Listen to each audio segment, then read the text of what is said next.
Ok, ici on va montrer le lemme de la descente. Je vais prendre M et N dans Mn de R qui vont être semblables sur C. Et en fait, on va montrer que le fait qu'elles soient dans C sert à rien. On peut les prendre sur R. Ça, c'est un résultat très général. J'en parlerai peut-être un peu à la fin. C'est que si j'ai K et L un surcorps, et que j'ai un surcorps, ça veut dire que K est un sous-espace vectoriel de L, et que K est un corps lui-même. Et bien, si les deux matrices de Mn de K, ici K ça va être R et L ça va être C, qu'elles sont semblables sur L, elles vont forcément être semblables sur K. J'en parlerai un peu. Cette preuve-là, elle va marcher sur des cas particuliers. Mais c'est le cas qu'on utilise le plus. Donc c'est bon de la connaître. C'est plutôt important. Alors l'idée c'est que je vais écrire P dans GLN de C tel que PM P-1 égale N. Je vais écrire P égale A plus IB. Et je vais passer le P-1 de l'autre côté et on va avoir AM plus IM égale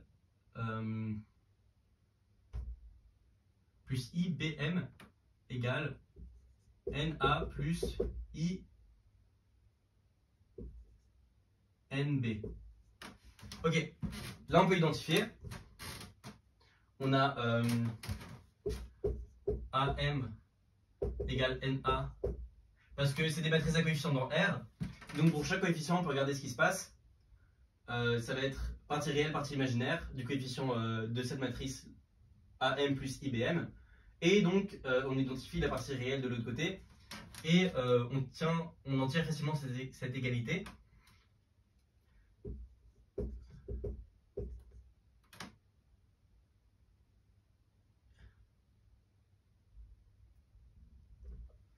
Égale NB.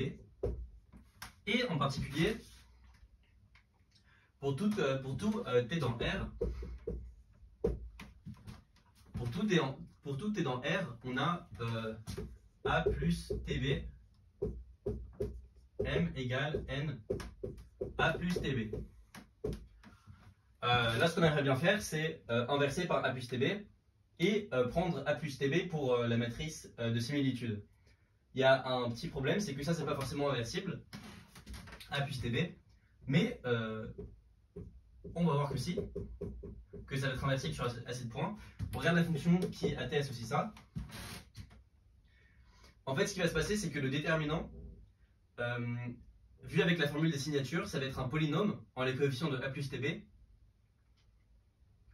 Et c'est polynomial. Donc c'est un polynôme. Et mieux que ça, c'est un polynôme non nul, parce que si je l'évalue en i, et bah ça va être quelque chose de non nul, parce que p est inversible. C'est un polynôme non nul, donc il a un nombre fini de racines, donc il existe t dans R, tel que det de a plus tb, différent de 0. Et on utilise ça, on passe à l'inverse, et on conclut. Ça se généralise pour certains corps. Je vous laisse essayer de trouver lesquels. Ça ne marche pas pour tous les corps, mais en fait c'est facile de voir que l'argument il marche pour les extensions finies quand le corps de base est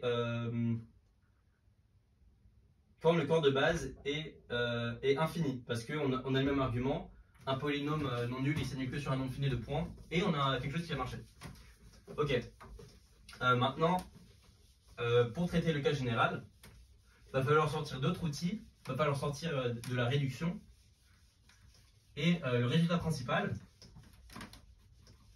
qu'on va essayer de montrer, c'est que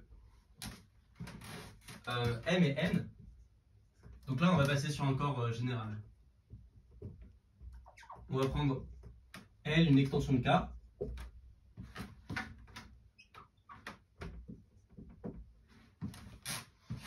et on va prendre M, et on veut que M et N soient semblables sur K. Et ce qu'on va montrer, c'est que ça c'est équivalent à ce que M et N aient les mêmes invariants de similitude.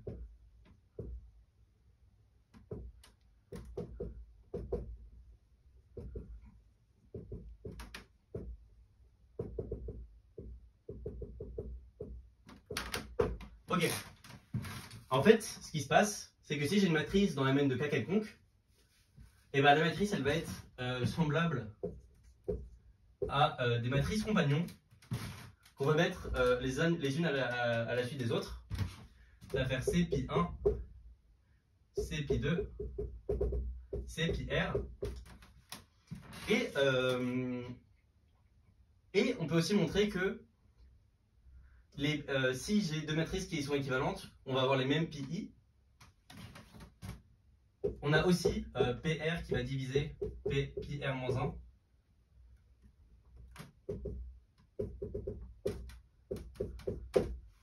Voilà. Donc les pi vont être déterminés par la matrice, par la classe de similitude. Ça veut dire que si j'ai cette matrice-là qui est équivalente à une autre matrice avec des pi1' jusqu'à pi R', et ben les pi vont être les mêmes. Et R' va être égal à R. Ça, c'est la première chose. Et la deuxième chose, c'est que toute matrice... et la deuxième chose, c'est que ces polynômes ne vont pas dépendre du corps. Les polynômes là, ils s'appellent les invariants de la similitude. Et si on met tout ensemble, on obtient que M et N sont semblables si et seulement si ils ont les mêmes invariants de similitude. Et qu'est-ce qui se passe?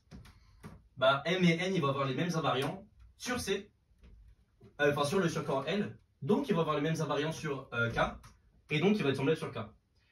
Je ne sais pas ce que je vais montrer, je vais peut-être montrer l'unicité, et ensuite on verra.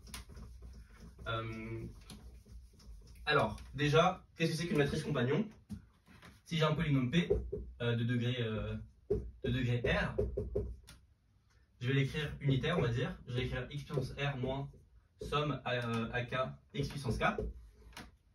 Et CP, ça va être des 1 ici.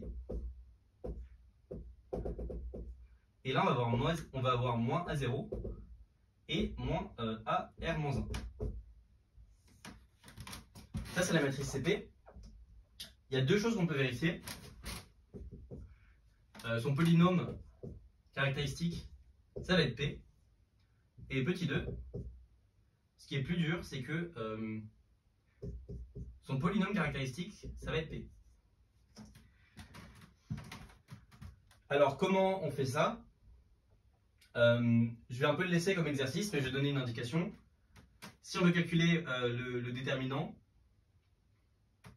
le polynôme caractéristique, on va faire un développement selon cette dernière colonne, et ça va sommer des A0 avec des puissances ici, et là il faut vérifier que tout se passe bien, mais si vous faites le calcul, vous devriez retomber sur P. Voilà, donc ça c'est très classique, cette matrice-là elle est très classique, il faut la connaître. Ces deux propriétés-là sont très très utiles, et on va passer à la suite.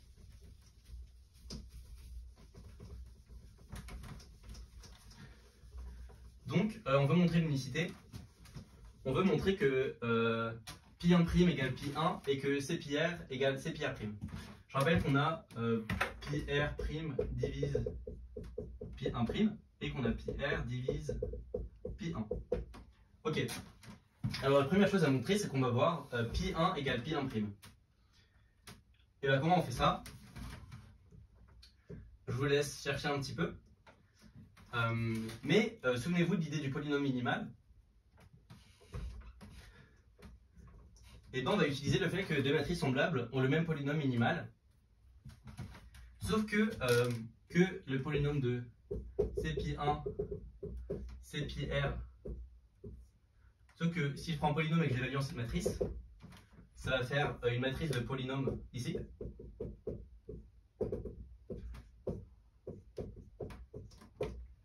Et donc, pour que ça se soit nul, il suffit que P de Cpi1 et P de Cpr soient nuls. Donc, il suffit que le polynôme caractéristique, le polynôme minimal de toutes ces matrices divise P.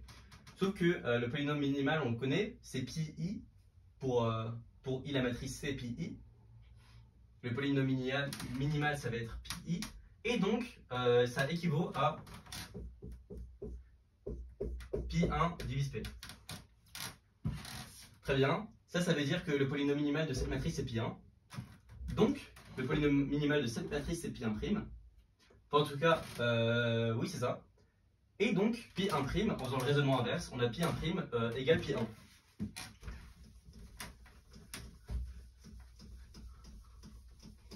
Voilà. Je vous laisse essayer de recoller les morceaux pour voir que ça marche bien.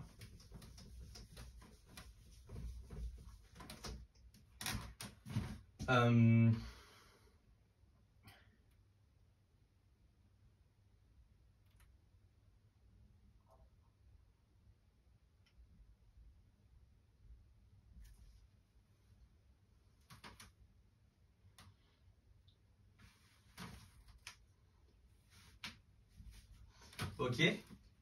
Donc on peut enlever le prime ici. On a C pi de prime. On a cette équivalence là. Sauf que pour une matrice qui est diagonale par bloc, quand on la conjugue, si je calcule P C pi 1, C pi R, P-1, et ben, un calcul par bloc, c'est la même chose que quand on conjugue une matrice diagonale, on touche coefficients diagonaux. Là, c'est la même chose. Ça va faire P, C, pi 1, P-1. Hop. P, C, pi, R, P-1. Donc, le fait qu'on a des P, un P qui fasse que tout devient C pi de prime jusqu'à C pi R prime, ça veut dire qu'en fait, on peut barrer ça et qu'on a ces deux matrices-là qui sont équivalentes. Juste en coupant la matrice ici, en regardant ce qui se passe. Et donc, on fait une récurrence. On a C pi 2 qui est égal à C pi 2 prime, C pi 2 prime, et on conclut.